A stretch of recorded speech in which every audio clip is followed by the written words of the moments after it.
Today I want to share with you how we made a really avant-garde and DIY headpiece out of iridescent cellophane and how I used a little bit of shutter drag to make the image more painterly. Lindsay Adler here, and if you watch my tutorials and you see my images, you know that I like to experiment with do-it-yourself projects, do-it-yourself headpieces and clothing and really just taking everyday objects and trying to make them look extraordinary. Now, if you were in my studio, you'll see that I have a lot of stuff lying around. There's plastic and there's, everything you can really imagine. And one of the things I had in my studio was this iridescent cellophane. Now, in the past, what I had done is I crumpled it up and shot through it. So it would create little rainbow streaks, little blurs, and it was still sitting around the studio. And my makeup artist and I, we decided to do something different with it. So my makeup artist, what she did is she turned it into a headpiece. She attached it to the face, and she'll use things like spirit gum or eyelash glue, attach it to the face, attach it to the hair, and she made this beautiful, really weird look. And I looked at it, I thought that it was screaming to look more like painterly brush strokes. And so in my head, I felt like maybe doing a little bit of blur could make this photograph even more interesting. So let's take a peek behind the scenes and I'll show you what I did to light the image and then also what was achieved in post-processing.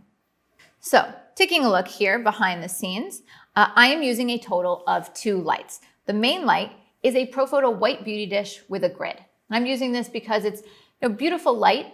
Beauty dish makes it's soft but also hard at the same time. It's soft but it has a little bit more contrast to it. And I have a grid on it so that the background would fall dark. And then the second light. The second light is a bare bulb. There's nothing on it. And all I'm using that for is as a modeling light. So it's not firing. The beauty dish, it's firing like a strobe, but the other one is just being used as a constant light. And that's going to be key for making the image look more painterly.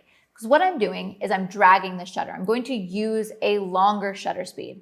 And so I'm purposefully blurring my image. But because I have all this iridescent cellophane, it's catching the light and it makes these beautiful little creative streaks. So let's actually look at my camera settings and the camera that I'm using. I'm using a Canon 5D Mark IV with a 24 to 105 millimeter lens.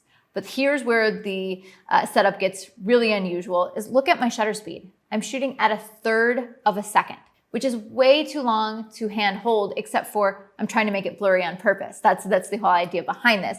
So I'm shooting at f5.6, and what I'm doing is at that 1/3 of a second is I'm just moving my camera a little bit.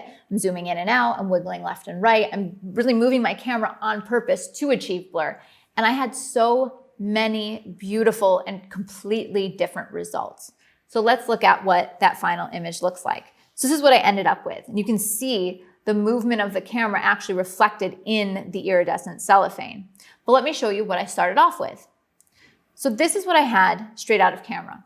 And you notice that this image is very, very warm. Why is that? Well, because I was dragging my shutter, that modeling light, that constant light, well, all that is a tungsten modeling light bulb. So using the long exposure, tungsten is warm, it's yellow, and so that's why she looks so yellow. That was not really the intention of my photo, and the concept really was to bring this image to life and to bring in some of the colors of the headpiece. And the headpiece I'm looking at, it's pinks and it's blues, and so the image really needed to be cooled down. So I was shooting tethered, and while I was shooting tethered, I was playing around with the contrast, the saturation, and most importantly, the white balance. Because again, it was a tungsten light, but I didn't want it to be so yellow, so what I did is I cooled it down. I dragged that white balance far over to the left, making it much, much, much cooler. So this is what was captured straight in camera, and then this is the tweak that I was able to make before any retouching. This was all done in Capture One. So what I did is I darkened down the image, increased the contrast, really, really cooled down that white balance. Now, I would be fine putting this image out there as is without any retouching, particularly because it is blurry. It is out of focus, so there isn't much distraction to really bother me. But there's a couple things I wanted to do. There's a couple lines on the face that might have been improved, a couple little blemishes on the forehead. And then overall, because of the focal length I was using, it was a little bit closer to her. I think the face looked a little bit wide. So this is what I captured before jumping into Photoshop. And then here's what I did actually in Photoshop. So you can see, cleaned up the skin. I stretched out the headpiece a little bit, and I also narrowed the face just a bit.